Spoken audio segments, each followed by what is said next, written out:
Hi friends, मी अमृताज किचनमध्ये आपले स्वागत करते आहे। आज मी तुम्हाला दाखवणार आहे आलू मटार टिक्की, म्हणजे ज्याला आपण बोलू शकतो आलू मटार, म्हणजे बटाटा आणि मटारचे कटलेट।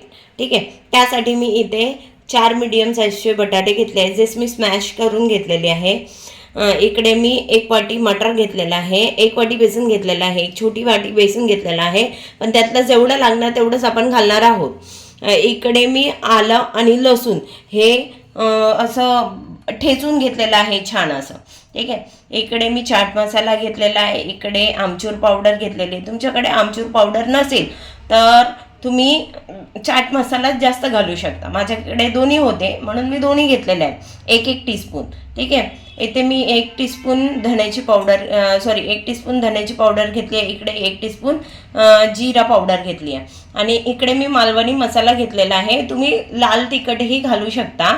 मी इकडे 1.5 टेबलस्पून मालवणी मसाला घेतलेला आहे। ठीक आहे, आता हे मीठ आहे, हे पण आपण चवीनुसार घालणार आहोत। आपल्या इकडे 2 असे आंबट पदार्थ आहे, म्हणजे 1 चाट मसाला आणि 1 आमचूर पावडर, त्यानुसार आपण मीठ घालायचं आहे। तर कमी जास्त तुम्ही मीठ तुमच्या हिशोबाने घालू शकता।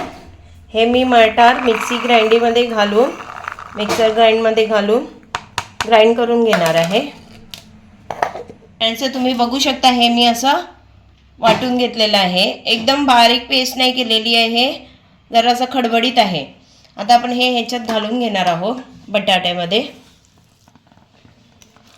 तुमच्याकडे मटार नसतील तर तुम्ही हिरवे वाटाणे भिजवून तुम्ही घालू शकतात। आदल्या दिवशी रात्री भिजवून ठेवायचे, मग सकाळी तुम्ही हे बनवून तुम्ही फ्रीजमध्ये ठेवू शकता। तुम्हाला ज्यावेळेस नाश्त्याला पाहिजे असेल त्यावेळेस तुम्ही बनवू शकता। आता मी इकडे आलं लसूण पेस्ट घालते, म्हणजे आलं लसूण पेस्ट जे मी ठेचलेलं आहे ते घालते। ठेचलेलं छान लागते आलं लसूण पेस्टपेक्षा। आता मी हे जे काही मसाले आहेत ते सगळे इकडे घालते आहे, ते मी छान असं मिक्स करून घेणार आहे।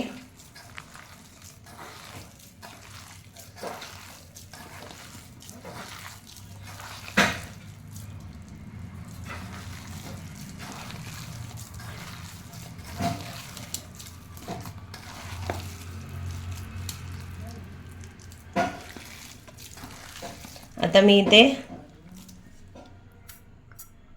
मीठ घालते आहे, थोडंच मीठ घातलं आहे मी, जेवढं घेतलं होतं त्याच्यापेक्षा अर्ध घातलेलं आहे। आता मी इथे बेसन घालते। बेसनाचं पण काही माप नाही आहे। काही वेळेस बटाट्यामध्ये मॉइश्चर जास्त असतं, त्यावेळेस आपल्याला बेसन जास्त लागू शकतं, काही वेळेस कमी असतं तर आपल्याला मॉइश्चर कमी लागू शकतं। तर सर्वप्रथम तुम्ही एक गोष्ट लक्षात ठेवायची आहे, बटाटा सकाळीच बॉईल करून घ्यायचा आहे, म्हणजे लवकर मॉर्निंगमध्ये बॉईल करून घ्यायचं, आणि संध्याकाळी जर तुम्ही बनवत असाल तर तुम्ही बटाटा आधीच बॉईल करून घ्यायचा आहे, म्हणजे त्या तुम्हाला जास्त त्याच्यामध्ये मॉइश्चर राहत नाही। मग आता आपण थोडं थोडं करून बेसन घालणार आहोत याच्यामध्ये।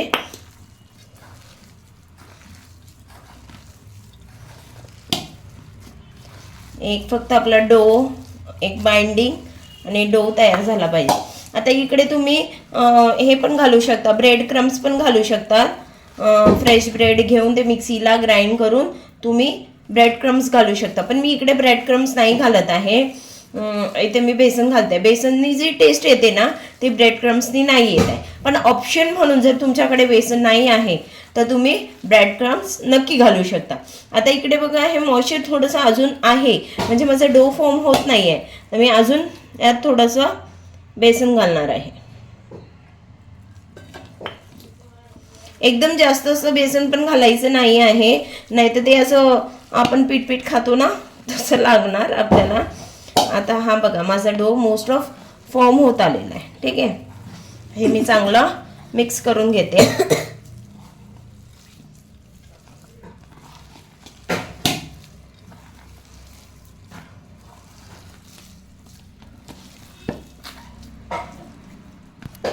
आता आपण ह्याला कटलेटचा शेप देऊन घेणार आहोत।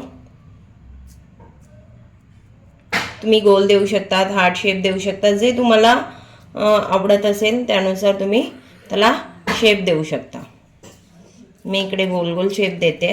अशा प्रकारे मी गोल म्हणजे असे चपटे करून हे करते आहे, गोल करून. त्याप्रमाणे तुम्हाला जसं आवडेल तसं तुम्ही तुमच्या आवडीनुसार करा. एकदम जाड ठेवायचं नाही आहे आणि एकदम पातळही करायचं नाही आहे, मीडियम ठेवायचं आहे. जसं बाहेर टिक्की भेटते ना तुम्हाला लोकांना, म्हणजे कटलेट भेटते, त्यानुसार ठेवा. आता फ्रेंड्स मी इथे रवा घेतलेला आहे. इथे परत तुम्ही बेसन घातला असेल आणि जर तुम्ही हे नाही घातलं असेल, काय ब्रेड क्रम्स नाही घातला असेल, तर तुम्ही परत इथे ब्रेड क्रम्स यूज करू शकता. ठीक आहे.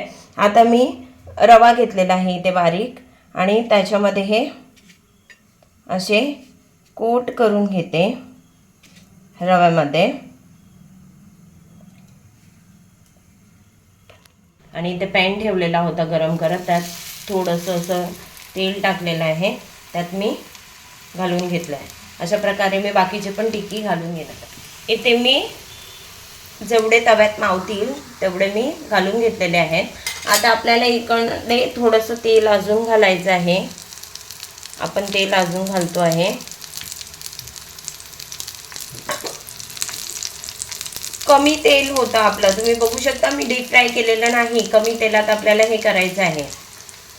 आता आपण इकडे बघायचं आहे एक एक पलटून, तिथे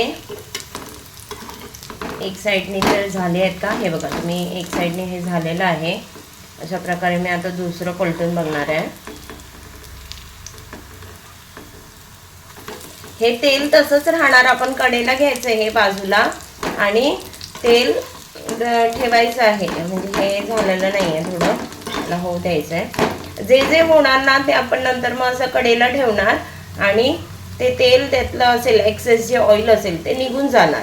मग तुम्ही हे करू नका की एवढं तेल आहे करून, आपल्याला तेल काही जास्त लागत नाही यात.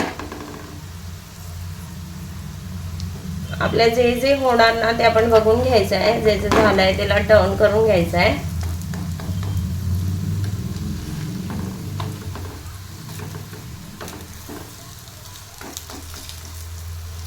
अशा प्रकारे जे जे होत आहे त्याला मी असं टर्न करून फ्राय करून घेते आहे छान दोन्ही साईडनी. इथे मी मटर बॉईल करून घेतलेले नाही आहे, तरी तुम्ही ह्याची टेस्ट ना तुम्ही असं बनवून बघा. ह्याची टेस्ट सुपर लागते, काही कच्चं राहत नाही. आपण एकदम म्हणजे एकदम जाडसर असं ठेवत नाही आहे त्याला. ठीक आहे. रवा म्हणजे रव्यापेक्षा थोडंसं जाड आहे. ठीक आहे. तर ते काही हे होत नाही, ते तेवढं हे होऊन निघते. म्हणजे ते छान असं मिक्सीमधनं आपण ग्राइंड करून घेतला ना तर ते काही एवढं कोरस असतं ते थोडंसं त्याचं टेक्स्चर. तर ते आता शॅलो फ्राय करणार आपण त्याच्यामध्ये, ते तेवढं शिजून निघणार, कुठे कच्चं राहत नाही. अशा प्रकारे मी आता दोन्ही साईडने छान असं भाजून घेणार आहे. फ्रेंड्स, ते इथे आपली आलू मटार टिक्की रेडी आहे. आपण त्याला सर्व केलं आहे सॉस बरोबर. तुम्हाला जर माझी रेसिपी आवडली असेल तर माझ्या व्हिडिओला आणि माझ्या चॅनलला लाईक करा, शेअर करा आणि सबस्क्राईब करा. थँक्यू.